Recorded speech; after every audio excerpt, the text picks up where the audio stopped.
آج کا خداوند کا کلام ہے خروج کی کتاب، اس کا 14واں باب، اس کی 21ویں آیت۔ پھر موسیٰ نے اپنا ہاتھ سمندر کے اوپر بڑھایا اور خداوند نے رات بھر تند پوروی آندھی چلا کر اور سمندر کو پیچھے ہٹا کر اسے خشک زمین بنا دیا اور پانی 2 حصے ہو گیا۔ آمین۔ خداوند کا شکر ہے۔ یہ وہ واقعہ ہے جو ہم زیادہ تر کرسچنز جانتے ہیں بائبل مقدس میں، جب خدا نے اپنے لوگوں کو، بنی اسرائیل کو مصر کی غلامی میں سے نکالا، تو جب ان کے آگے سمندر آ کھڑا ہوا تو خداوند نے کس طرح سے سمندر کو 2 حصوں میں، 2 ٹکڑوں میں برابر کا تقسیم کر کے اس کے اندر سے ایک سڑک نکالی تاکہ وہ آرام سے وہاں سے گزر کے پار چلے جائیں اور مصریوں کے ہاتھ سے بچ جائیں۔ یہ اس لیے ہوا، ہم دیکھتے ہیں خداوند کے کلام میں سے کہ جو لوگ بنی اسرائیل تھے وہ لوگ بہت زیادہ دکھ میں تھے، غلامی میں تھے، وہ ان سے بہت زیادہ سخت کام لیتے تھے، اور 400 سال تک بنی اسرائیل نے مصریوں کی غلامی کی، تو وہ اس غلامی سے تنگ آ کر خدا کے حضور روتے تھے، کراتے تھے، گڑ گڑاتے تھے، دعا کرتے تھے اور خدا سے دعا کرتے تھے کہ خداوند ہمیں اس غلامی سے نجات دو، رہائی دو، بچا لو، چھڑا لو، چھٹکارا دو، کیونکہ یہ جو مصری تھے وہ ان سے بہت سخت کام لیتے تھے، مار پیٹ کر کام لیتے تھے، تو وہ اس غلامی سے بہت تنگ تھے۔ تو جب انہوں نے دعا کی تو لکھا ہے کہ خدا نے ان کا کرانا، ان کا رونا سنا، اور وہ وعدہ جو خدا نے ابراہیم، اسحاق اور یعقوب کے ساتھ کیا تھا، خدا نے اس کو یاد فرمایا اور خدا نے ان کی مدد کرنے کے لیے موسیٰ کو پیدا کیا۔ اب ہم دیکھتے ہیں کہ موسیٰ جب پیدا ہوا اور موسیٰ کو خدا نے چنا، خدا موسیٰ سے ہم کلام ہوا اور خدا موسیٰ کو اپنے واپس بنی اسرائیل میں اپنی قوم میں لے کر آئے، اور موسیٰ نے کس طرح کے خدا کی قدرت والے ہاتھ کے وسیلہ سے بنی اسرائیل کو جب وہاں سے نکالا، تو ہم دیکھتے ہیں کہ جب وہ نکل آئے تو جو فرعون تھا وہ سخت غصے میں تھا، کیونکہ جو آخری آفت تھی وہ یہ تھی کہ اس کا بیٹا، اکلوتا بیٹا مر گیا تھا، تو وہ بہت غصے میں تھا اور وہ چاہتا تھا کہ میں اب جو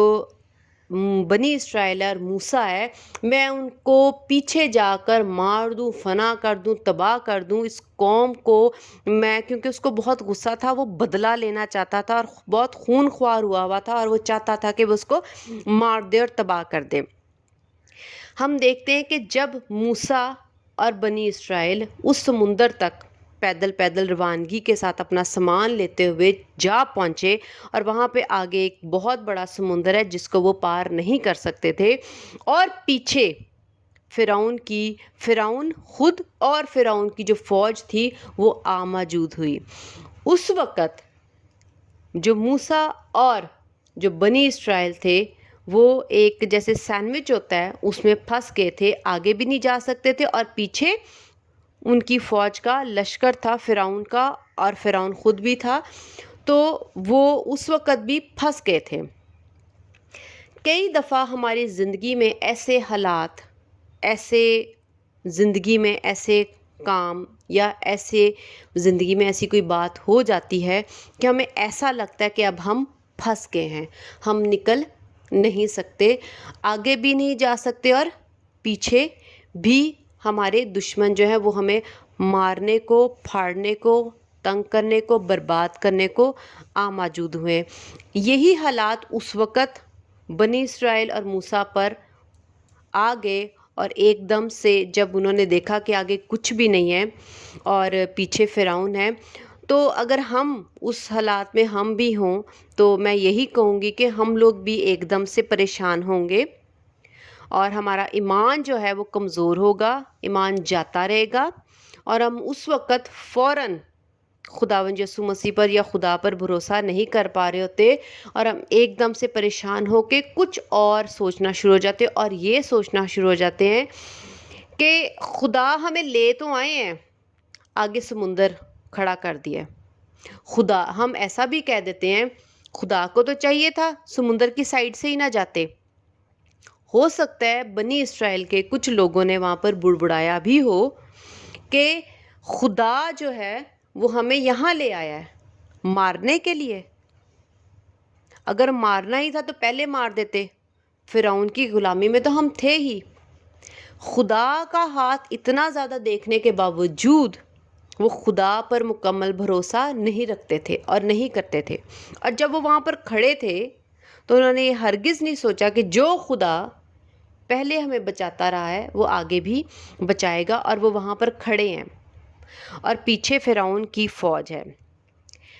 میں یہاں سے یہ کلام سیکھتی ہوں روح القدس کے وسیلہ سے جو خدا نے مجھے بخشا ہے، وہ یہ ہے کہ جب ہماری زندگی میں اس طرح سے آگے بھی بند ہو اور پیچھے بھی نہ جا سکیں تو ہمیں خدا کو برا بھلا نہیں کہنا. ہم دیکھتے ہیں اگر وہ سمندر آگے نہ کھڑا ہوتا تو جو ان کی غلامی کے جو غلام بنانے والے ان کو لوگ تھے جو ان پہ ظلم کرتے تھے وہ کبھی تباہ اور برباد اور فنا نہ ہوتے. ہم خدا کی سوچ کو نہیں سمجھ پاتے، ہم خدا کی مرضی کو، حکمت کو، دانائی کو نہیں سمجھ پاتے، ہم نیگیٹو اور خلاف ہو جاتے ہیں. میں روح القدس کے وسیلہ سے آج جو یہ بات سمجھ رہی ہوں کہ جو اگر سمندر نہ ہوتا تو جو فرعون کی فوج تھی وہ غرق تباہ بھی نہ ہوتی. اگر زندگی میں خداوند کوئی بلاک کر دے، ہمارے کسی کام کو کوئی رکاوٹ ڈال دیں، تو اس سے یہ سمجھو کہ یہ رکاوٹ، یہ پرابلم، یہ پریشانی، یہ دکھ ہمارے لیے بھلائی پیدا کرے گی. بائبل مقدس میں لکھا ہوا ہے خداوند جو کرتے ہیں وہ ہماری بھلائی کے لیے کرتے ہیں. ہمیں خدا کو کبھی بھی، کیونکہ خدا بھلے ہیں، رحیم ہیں، شفقت والے ہیں، ہماری زندگی میں آگے سمندر آ جائے، کوئی پہاڑ آ جائے جس کو ہم پار نہ کر سکیں، اپنی زندگی سے ہٹا نہ سکیں، تو اس وقت یہ سمجھا کرو کہ خداوند جو کرتے ہیں ہماری بھلائی کے لیے کرتے ہیں، کیونکہ وہ بھلے خدا ہیں، وہ ہمارا برا کبھی نہیں چاہیں گے. اگر خداوند، ہم اس کو اس طرح سے پہلے سیکھتے ہیں کہ اگر خداوند سمندر سے ان کو نہ لے کے جاتے، سمندر والے رستے سے نہ لے کے جاتے، ایک ایسے سوکھے رستے سے لے کے جاتے اور وہ کسی اور جگہ آرام سے مصریوں کو پار کر دیتے، دور چھوڑ جاتے، اس ملک کو، مصر کو دور چھوڑ جاتے اور پیدل پیدل چلے جاتے کہیں بھی. لیکن مصری پیچھے بھی آتے لیکن وہ بھاگ چکے ہوتے اور وہ بچ جاتے. لیکن میں یہاں یہ کہوں گی کہ اگر وہ کسی اور شہر میں، کسی اور ملک میں پہنچ تو جاتے، لیکن جو اس کا دشمن ہے، جو دشمن کا لشکر ہے، جو دشمن کی فوج ہے، وہ کبھی فنا اور تباہ ختم نہ ہوتی. خدا ہمیشہ ہماری زندگی میں وہ کام کرتے ہیں جس سے ہماری پرابلم ہمیشہ کے لیے ختم ہو جائے، جڑوں سے ہی ختم ہو جائے. خدا کو کبھی برا نہ کہو، بھلا ضرور کہو، اور یہ جانو کہ وہ بھلا ہے. ہم خداوند کے کلام میں سے دیکھتے ہیں، لکھا ہے خروج کی کتاب اس کا 14واں باب، اس کی میں 27ویں آیت پڑھوں گی. اور موسیٰ نے اپنا ہاتھ سمندر کے اوپر بڑھایا اور صبح ہوتے ہوتے سمندر پھر اپنی اصلی قوت پر آ گیا اور مصری الٹے بھاگنے لگے، اور خداوند نے سمندر کے بیچ ہی میں مصریوں کو طے و بالا کر دیا اور پانی پلٹ کر آیا اور اس نے رتھوں اور سواروں اور فرعون کے سارے لشکر کو جو اسرائیلیوں کے پیچھا کرتا ہوا سمندر میں گیا تھا غرق کر دیا، اور ایک بھی ان میں سے باقی نہ چھٹا. بائبل مقدس اگر سمندر سے وہ لوگ نہ جاتے تو لکھا ہے کہ پانی پلٹ کر آیا اور اس نے رتھوں اور سواروں اور فرعون کے سارے لشکر کو جو اسرائیل کا پیچھا کرتے، جو لوگ خدا کی قوم، خدا کا جس کا خدا پر توکل ہے اور وہ خدا سے مدد مانگ رہا ہے اور وہ چاہتا ہے خدا اس کی مدد کرے، اگر اس کا توکل بھروسہ خدا پر مکمل طور پر یسوع مسیح کے وسیلہ سے ہے اور وہ چاہتا ہے کہ خدا اس کو غلامی سے نجات دے، چھٹکارا دے، گناہوں سے نجات دے، چھٹکارا دے، تو خدا ہمیشہ ایسا ہاتھ رکھتے ہیں جس میں لکھا ہوا ہے غرق کر دیا۔ خدا وہ کام جو ہماری زندگی میں بدی کا ہو، گناہ کا ہو، اس کو مکمل طور پر ہماری جڑوں سے ختم کرنا چاہ رہے ہوتے ہیں۔ لکھے سوار اور رتھ اور سارا کچھ اس پانی میں غرق ہو گیا۔ خدا اس مشکل کو، اس تکلیف کو جو ان کے پیچھے لگی ہوئی تھی، خدا نے مکمل طور پر اس کو ختم کیا۔ بنی اسرائیل کیونکہ روتے اور گڑ گڑاتے تھے خدا کے آگے، تو خدا نے صرف ان کو نکالا ہی نہیں بلکہ خدا نے اس مشکل کو، اس پریشانی کو اور ان لوگوں کو جنہوں نے اس کے لوگوں کے ساتھ برا کیا تھا، ان کو غرق کر دیا، تباہ کر دیا، ہمیشہ کے لیے۔ خدا کا ہاتھ اور خدا کے کام ایسے نہیں ہیں جو وقتی ہوں، جو تھوڑی دیر کے لیے ہوں۔ خداوند لے جاتے، نجات دے دیتے، لیکن خدا نے ان لوگوں کو مار دیا جو بار بار ان کو غلام بنانے کے لیے سوچتے اور ارادہ رکھتے تھے اور پکڑنے اور قابو کرنے کے چکر میں تھے۔ ان کا منصوبہ تھا کہ میں ان کو پھر سے غلام بناؤں اور ان کو میں پھر سے قبضہ کروں یا میں ان کو مار دوں۔ جو لوگ مسیحی کے یا خدا پر جو ایمان رکھتا ہے مسیح یسوع کے وسیلہ سے، ان پر اگر وہ خداوند کے حضور آئیں، گڑ گڑائیں اور ایمان رکھیں، توکل کریں، خدا سے دعا کریں، تو خدا کا ہاتھ ایسا ہوتا ہے۔ اس وقت آپ کے خدا ہو سکتا ہے آپ کی زندگی میں بھی خدا ایسے ہی کوئی سمندر لے آئے، کوئی ایسی پریشانی لے آئے، لیکن اس پریشانی اور سمندر کے پیچھے یہ سوچنا کہ خدا یہ سمندر اس لیے لے کے آئے تاکہ میرے مسئلے، میرے پریشانیاں، میری بیماریاں، میرے گناہ یا وہ دشمن جو میرے دشمن ہیں وہ اس پانی میں، اس سمندر میں یا اس پہاڑ کے نیچے دب جائیں گے یا سمندر میں غرق ہو جائیں گے، ڈوب جائیں گے۔ ہم نے خدا کو غلط نہیں سمجھنا۔ ہم نے خدا کیونکہ بھلے ہیں، ان میں سے ہمیشہ بھلائی ہی نکلے گی۔ وہ رحیم ہے، ان میں سے ہمارے لیے رحم ہی نکلے گا۔ خدا محبت ہے، وہ ہمارے لیے محبت والے کام ہی کرے گا۔ اس کا اب یہ مطلب نہیں ہے کہ جو انسان ہمیں اس دنیا میں پریشان کریں خدا ان کو ہلاک کر دیں گے، مار دیں گے، غرق کر دیں گے۔ خدا ایسا منصوبہ باندھیں گے کہ وہ کبھی بھی ہمیں تنگ پریشان نہیں کریں گے۔ اس میں ہم دیکھتے ہیں کہ جس طرح سے خدا باپ نے جب ہمیں دیکھا کہ ہم لوگ گناہ میں مر گئے ہیں، موت ہمارے اوپر ہے، تو خدا نے اپنے بیٹے یسوع مسیح کو اسی طرح مکمل طور پر آزادی دینے کے لیے ہمارے تمام گناہوں کو اوپر ڈالا اور اب ہم مکمل طور پر ان سے نجات پا چکے ہیں۔ موت ہمارے اوپر سے ختم ہو چکی ہے۔ خدا جو کام کرتے ہیں مکمل رہائی والا کرتے ہیں۔ ایسا نہیں ہوتا کہ وہ وقتی ہو یا تھوڑا کر لیا اور باقی پیچھے بچ گیا، جس کے اثرات دوبارہ ہمیں ہماری زندگی میں نظر آئیں۔ جیسا کہ ہم دیمک دیکھتے ہیں، اگر ہم اپنے گھروں میں جس کمرے میں دیمک ہے یا جس فرنیچر پہ دیمک لگی ہوئی ہے، ہم کیا کرتے ہیں؟ ہم پورے گھر میں اس چیز کا سپرے کرواتے ہیں تاکہ پورے گھر سے دیمک ختم ہو جائے۔ ایسا نہ ہو کہ اگر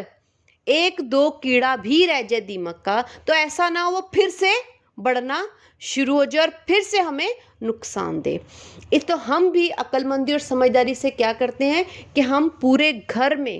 اچھے طریقے سے ہر چیز پر دیمک کا سپرے کرواتے ہیں تاکہ دوبارہ سے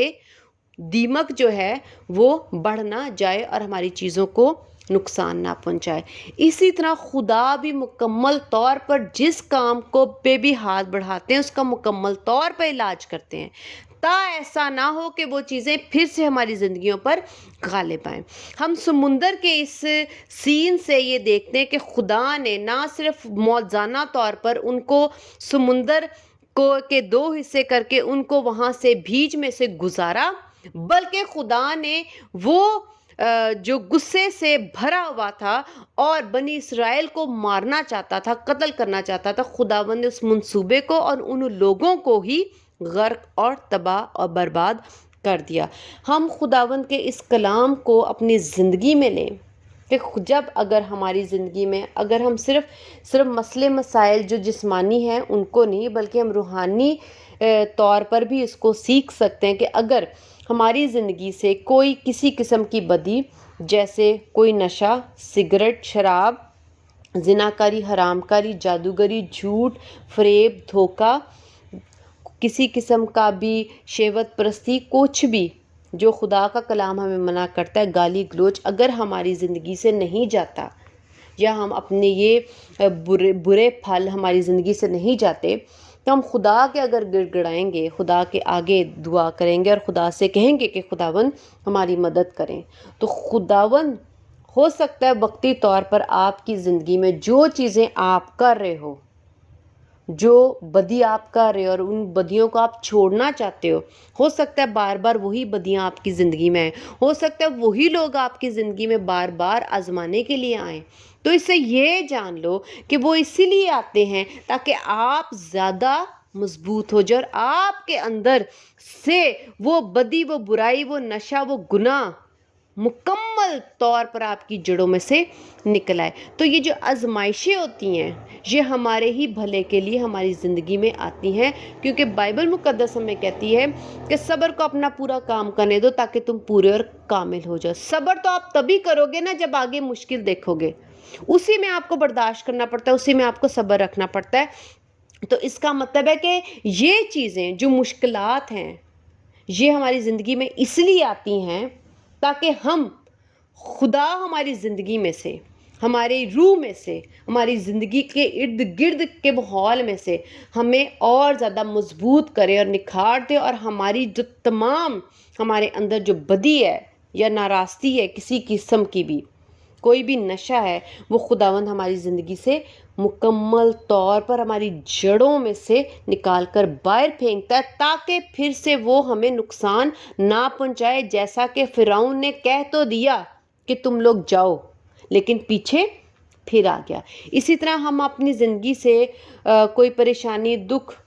نکال تو لیتے ہیں یا نکل تو جاتی ہے، لیکن وہ کبھی بھی دوبارہ سے ہماری زندگی میں آ سکتی ہے۔ لیکن خدا کا ہاتھ ایسا ہے کہ وہ کسی نہ کسی طریقے سے، کوئی نہ کوئی وسیلہ بنا کے، کوئی نہ کوئی ہماری زندگی کے ارد گرد ہمارے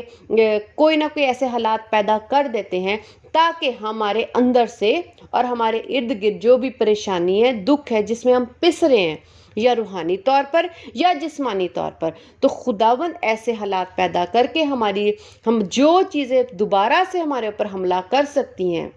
وہ ہمارے اندر سے بھی نکالتے ہیں اور ہمارے ارد گرد سے بھی وہ چیزیں ختم کر دیتے ہیں۔ تو ہمیں خداوند کے اس کلام کو سمجھنے کی ضرورت ہے، اور سب سے بڑی بات ہے کہ خدا کیوں ایسا کرتے ہیں، کیونکہ خدا ہم سے محبت رکھتے ہیں، خدا ہمیں یتیم نہیں چھوڑتے۔ خدا یہ بھی کہہ سکتے تھے اب میں ادھر سے نکالنا ہی، اب تم لوگ دوسرے کہیں رستے سے چلے جاتے۔ خدا ہمیں کبھی نہیں چھوڑتے جب تک ہم ایک محفوظ جگہ پر نہ پہنچ جائیں، جب تک کہ ہمارے تمام دشمن ختم نہ ہو جائیں جو روحانی ہوتے ہیں، اور وہ دشمن جو بیماری ہے وہ بھی ہماری دشمن ہے، شیطان، ابلیس، گناہ، اور وہ ایسے لوگ جو ہمیں گناہ میں ڈالتے ہیں، وہ سارے خداوند چاہتے ہیں کہ وہ ہمارے پاس سے، ہم ان کے پاس سے چھٹکارا پالیں، اور خداوند تب تک ہماری مدد کرتے ہیں مکمل طور پر جب ہمیں وہ اس چیز سے نجات یا چھٹکارا نہ مل جائے۔ تو خداوند کی مدد کبھی بھی بیچ میں مطلب آدھی ادھوری نہیں ہوتی، بلکہ خدا کی جو نجات ہے وہ مکمل ہمیں ملتی ہے۔ تو ہمیں خدا پر بھروسہ کرنا چاہیے، نہ کہ ہمیں بڑبڑانا چاہیے کہ خداوند نے اب میری زندگی میں کیا کر دیا، اچھا خاصا ہم یعنی نکل آئے تھے، اب پھر سمندر ڈال دیا ہے، یہ پہاڑ آ گیا ہے، اب یہ دکھ آ گیا، یہ تکلیف آ گئی ہے، اب یہ فلاں مشکل آ گئی ہے۔ تو مشکلات جو ہیں وہ اس لیے ہماری زندگی میں آتی ہیں تاکہ خداوند ہماری تمام برائیوں کو اور ہماری تکلیفوں کو مکمل طور پر ہماری زندگی سے ختم نابود کر دیں۔ خداوند کا شکر ہے اس کلام کے لیے۔ خداوند ہمیں بہت برکت دیں، ہم سب کو بہت برکت دیں کہ ہم یہ جان سکیں کہ خداوند ہماری ہر زندگی کے ہر حالات سے ہمارے لیے بھلائی پیدا کرتے ہیں۔ آمین۔ خداوند کا شکر ہے۔ ہاللیلویہ۔